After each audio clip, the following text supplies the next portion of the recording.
બીજી એક મારે ખાસ એ વાત કરવી છે, મને બહુ સાહેબનો બીજો અનુભવ નથી, ચોક યુનિવર્સિટી પુસ્તક વાંચ્યું છે એટલે એના આધારે સાહેબના સંસ્મરણો છે. પણ બીજી એક વાત મારે ખાસ કહેવા માટે હું કે ઉભો થયો છું કે વૈદ સાહેબે જે પુરુષાર્થ કરીને આ ગુજરાત ગણિત મંડળ અને સુગણતમનું આ જે કાર્યક્ષેત્ર છે એને જીવંત રાખ્યું છે અને આજે પણ આટલા મોટી સંખ્યામાં ડેલિગેટ્સ ઉપસ્થિત રહેતા હોય ત્યારે આવનારા સમયની અંદર પણ આ ધુરા સતત ચાલતી એના માટે એક નવી ટીમ તૈયાર થવી જોઈએ. કેમકે વૈદ સાહેબ અને રાવ સાહેબ પછી આ ધુરા વસાવડા સાહેબ અને અરુણભાઈ સાહેબે બહુ ખૂબ સારી રીતે અને વ્યવસ્થિત રીતે સંભાળી છે. એટલે આવનારા સમયમાં હવે વસાવડા સાહેબ અને અરુણભાઈ પછી પણ આવા કોઈ બે મિત્રો આવી ધુરા સંભાળે અને એને જીવન રાખશે તો આ સંસ્મરણો સદાને માટે એક આવનારી નવી પેઢી માટે પણ કન્ટિન્યુઅસ રહેશે. Thank you.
ત્યારે એ ગીત બહુ પોપ્યુલર હતું જોની વોકરનું ચંપી. એટલે એટલે જ પૂછું કે થોડો કોન્ટેક્સ્ટ સમજવું પડે. સાયક્લોઇડની વાત કરતી વખતે સાયક્લોઇડ એટલે ચક્ર જ વર્તુળ જ્યારે રેખા ઉપર દળે ત્યારે તમને એક પોઈન્ટથી જે કર્વ મળે તે એવું એમને સમજાવ્યું. પછી ઉદાહરણ આપ્યું કે રસ્તા ઉપર ટાયર ફેરવો અને ટાયર ઉપર એક લાલ દોરો બાંધવો હોય તો એ લાલ દોરો જે રીતે દેખાય એ સાયક્લોઇડ. પછી તરત મારી સામે કરીને તને નહીં સમજાય કોઈ ટાયર ફેરવું છે કે ના, પણ એટલે જ મને વધુ સમજાશે કે ટાયર ફેરવનારનું જીવન ટાયરમાં હોય, એ ઉપરથી જોતો હોય. હું ફેરવતી ના હોય એટલે હું સાઈડમાંથી નિરાંતેથી જોઈ શકું. પછી આ રમૂજી વાત છે, પણ માત્ર રમૂજી એવું નહીં. મારું ફિઝિક્સનું બેકગ્રાઉન્ડ બહુ જ કાચું, યંત્ર વિદ્યા મિકેનિક્સ આવે એટલે સાયન્સમાં ગુજરાતમાં મેં વૈસાહેબ સાહેબ થોડા દાખલાઓ બીજું હતું ગમે તેમ કરીને કર્યું થોડું ઘણું ફિઝિક્સ શીખીને, પણ કેટલાક દાખલાઓ ના આવડે. સર કેટલાક દાખલાઓ નથી આવડતા તો હા છે ને હું ગઈ તમે જે ટાઈમ આપ્યો તો એ ટાઈમે સ્ટાફમાં 2, 3, 4 દાખલા એમને ગણાવ્યા. પછી સારું હવે હું કરી શકું ત્યારે દરમિયાનમાં એમણે મારી નોટ જોયેલી કે બધા દાખલા જે ગણેલા હોય તે હોય તે ન આપ્યા હોય ખાડા હોય છે. મને કંઈક આમાં તો ઘણા ખાડા છે. હા પણ હવે એ તો હું કરીશ, તમારું બહુ ટાઈમ છે. ના ના ના, 2.5 કલાક મારી સાથે બેસી એમને બધા જ દાખલાઓ મને શીખવાડ્યા. આ એક શિક્ષક તરીકે એનું ભણાવવાની દ્રષ્ટિએ. પર્સનલી શિક્ષક તરીકે મારો ભાઈ મારાથી 2 વર્ષ નાનો પૂછી ગયો, હું જુનિયરમાં હતી. વૈસાહેબ ઘેરે આવેલા જાતે બેસણામાં બેઠા અને ઉઠ્યા પછી અડધો કલાક મારી સાથે વાતો કરી, જસ્ટ ટુ મેક શ્યોર કે હું બીજે દિવસથી સરખી રીતે ભણવા જઈ શકું. આવી વ્યક્તિ શિક્ષકમાં પણ આવું હોય એ મને બહુ સારું લાગ્યું ત્યારે. તે પછી તો શિક્ષક તરીકેની જો વાત કરીએ તો હું જ્યારે MA થઈ ગઈ તરત મને એમજીમાં અહીંયા અમદાવાદમાં નોકરી મળી ભણાવવા માટે. એ પછી મોટિવેશન હતું ત્યારે એક ભાઈએ પૂછ્યું મને કે બેન કેવું ફાવે છે ભણાવવાનું? હવે એને શું જવાબ ફાવે છે? ખાસ તો વૈશ્યાના વિદ્યાર્થીને તો ફાવે જ નહીં. હવે એ મારો વખાણ હતા, it was a tribute to વૈસાહેબ કે જે ટીચરના સ્ટુડન્ટ્સ પણ સારું શીખી શકે એમ તમે માનો એ ટીચર વિશે શું માત્ર હશે. અને છેલ્લો અનુભવ મારો કે હું ફાઇનલ યર BAમાં હતી. એક દિવસ મેં વૈસાહેબ જઈને કહ્યું કે સાહેબ લાઇબ્રેરીમાંથી ક્વેશ્ચન પેપર્સ આ લોકો ઘેર નથી આપતા. હા એ તો શું છે લાઇબ્રેરીના ક્વેશ્ચન પેપર્સ બહાર ના જાય. પણ મેં કહ્યું કે તમે તાળું મારો ત્યારે કેટલું લઈ જઈશ, સવારે તાળું ખોલો તે પહેલાં હું ત્યાં લઈને ઊભી રહીશ, સાંજે તો આમે કોઈ વાપરવાનું નથી તો શું વાંધો? તો કંઈક ના એ પ્રેસિડેન્ટ પડી જાય, કાલે બીજું કોઈ લઈ જાય અને એ રીતે ન લાવે એટલે એ તો ન થાય. બસ પછી મને સંતોષ થયો કે મેં મારી પર આ કાઢી લીધી અને વાત ત્યાં ભૂલી જઈ. 2 દિવસ પછી શનિવારે બપોરે માર્ચ મહિનાના અમદાવાદના ભર તડકામાં સાયકલ ઉપર અને વાંચી સાયકલ વાપરતા સાયકલ ઉપર સાહેબ ઘેર આવ્યા. આ તારા પ્રશ્ન સોમવારે સવારે કોલેજ ખુલે તે પેલા મારા હાથમાં મૂકી દીધું. હું તો એટલી બધી ઓવરવેલ્મ થઈ ગઈ કે મને શું થેન્ક યુ કહેવાનું સૂચે નહીં. હું સાહેબ પણ આટલા તડકામાં તો કે જો આ એ જમાનાની વાત છે જ્યારે માસ્ટર પાસે ગાડી મોટા નહોતા, હવે બધા પાસે હોય છે.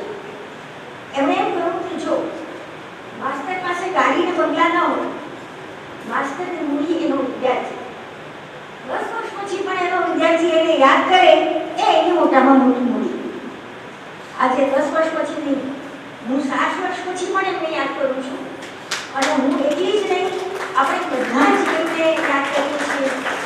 અને માન છે, ગૌરવ છે અને ખૂબ આદરપૂર્વક એમને વંદન કરીએ છીએ. વિસનગરમાં નવેમ્બરમાં અધિવેશન, કડકડતી ઠંડી. હવે એ વખતે આવું કંઈ ગેસ ને એ બધી વ્યવસ્થાની ગરમ પાણી કરવા માટે એક મોટા ટોપમાં મોટા ચૂલા ઉપર પાણી ઉકળે તો એવી રીતે પાણી ઉકળતું હતું અને દરેકે પોતાની રીતે લઈ લેવાનું. સવારે 6 વાગે હું એ પાણી લેવા ગયો. દરેકે બાજુ કે જગ્યાએ પડી હોય લઈ લેવાનું. મેં જોયું કે વૈશાખ પણ પાણી લેતા હતા પોતાની. એ વૈશાખ પાણી લેતા હતા ત્યાં એક ભાઈ આવ્યા. વોલેન્ટિયર છે કે કોઈ પ્રોફેસર છે મને યાદ નથી. અરે વૈશાખ માણસ હમણાં આવશે લેવા દઉં. વૈશાખનો જવાબ કહો છે, હું માણસ નથી. એક વિશિષ્ટ ક્ષેત્ર પર ધ્યાન દોરવું છે. મેં સાહેબના સંબંધમાં અનુભવ્યું છે કે સાહેબ હંમેશા સોશિયલ રહ્યા છે અને એટલે અમદાવાદ ગણિત મંડળની રચના થઈ. સાહેબનો આગ્રહ હતો કે દર વર્ષે એકવાર આઉટિંગ થવું જોઈએ. એટલે બધા એ બને આપણે તો બધા એકબીજાને મળીએ છીએ, ઘરના માણસો ક્યારે મળે. એટલે હું આ મંડળ સાથે જોડાયેલું પણ કારણ એ છે મેં ભાઈ સાહેબને કહ્યું કે સાહેબ મારે ત્યાં દીકરાનો જન્મ થયો છે ને હું ઈચ્છું કે આ કાર્યક્રમમાં હું કંઈક થોડો ફાળો આપો. પણ તમે મેમ્બર થયા છો કે નથી થયા? સાહેબ બાકી મને 50 રૂપિયા ભરતો એટલે તમને હું ગુજરાત ગણિત મંડળ સભ્ય બનાવી તો અમદાવાદ ગણિત મંડળ સભ્ય. ત્યાર પછી ટેલ મળીને પછી 1000 રૂપિયા આપી ત્યારે હું બહુ જૂનો કે 1974 હું સભ્ય છું અને મારો નંબર 37 છે એટલે બહુ જૂનો સભ્ય. પણ સાહેબને હંમેશા મેં જોયું છે. મેં એકવાર સાહેબને કહ્યું કે સાહેબ અમેરિકામાં જે પદ્ધતિ છે કે શિક્ષકની યોગ્યતાની કસોટી લેવાય અને એ કસોટીમાં પાસ થાય ત્યારે પ્રમોશન મળે. આપણે એવું ગુજરાત પર ના કરી શકીએ. સાહેબનો જવાબ સાંભળવા જેવો હતો. પછી ભાઈ ચોક્કસ કરાય પણ આ સંચાલકોનો દુરુપયોગ કરશે. સારા શિક્ષકે નાપાસ કરશે અને સાવ ખોટ હશે ને એને ચોરી કરીને પાસ કરી દેશે. એટલે આપણે એવું કરવું નથી. આ એમનો જવાબ હતો. આ ખરેખર મને સ્પર્શી ગયું અને એના માટે મેં પ્રયત્ન ના કર્યો છે કે હું શિક્ષકનો આગેવાન હતો એટલે કરી શક્યો હોત પણ એમની વાત મને ગળે ઉતરી ગઈ. સાહેબને બીજું એક સરસ પાસું હતું જે આપણે હવે કરી શક્યા નથી. મોટાભાગે સાહેબ હતા ત્યારે ગણિત મંડળના અધિવેશનમાં પ્રાથમિક વિભાગ ચાલતો હતો. એક દિવસ માટે પણ પ્રાથમિક શિક્ષકોને બોલાવવાની, એમની ચર્ચા કરવાની અને એવો પ્રયત્ન હંમેશા થતો. હમણાં જ આપણે એ કરી શકતા નથી. હું માનું છું કે એ પાછું પણ આપણે એ સમાવવા જેવું છે અને એટલી બીજું ન કરી શકાય તો કરી. અને યાદ છે એનો ન ભૂલતો હતો વલ્લભ વિદ્યાનગરના એક અધિવેશનમાં સાહેબે રાત્રે વાલીઓની સભા બોલાવી. વાલીઓને બોલાવ્યા અને એમની સાથે ચર્ચા કરી તમારે શું કહેવું છે, તમારે ગણિત માટે તમારે શા બોલવું છે. આવો કહું પ્રયત્ન પણ હું માનું છું કે કરવો જોઈએ. મારો એક વિદ્યાર્થી વિદ્યાનગરના અધિવેશનમાં મારી સાથે 5 વિદ્યાર્થી આવેલા. એમનો એક વિદ્યાર્થી એણે એક બહુ સરસ પ્રશ્ન પૂછ્યો કે સાહેબ જમણી બાજુને પોઝિટિવ કેમ કહેવાય, ડાબી બાજુ પોઝિટિવ ના કહેવાય? આખો વૃદ્ધ સમગ્ર સભા બધા હસી પડ્યા કે ઉત્તર થતો હશે. ભાઈ સાહેબનો જવાબ હતો સાંભળો સાંભળો, આ છોકરો બહુ સાચું બોલે છે, એની વાત બહુ સાચી છે. એ બાજુ પણ પોઝિટિવ કહેવાય ને બીજા નેગેટિવ કહેવાય. આવા પણ કેટલાક પ્રયોગો કરવા જેવા છે અને થઈ શકે આખું નવું ગણિત વિકસી શકે એવું કંઈક ખોટું નથી. આજે એ ભાવભાઈ ભૂગોળ કેન્દ્રવાળો વિદ્યાર્થી હતો.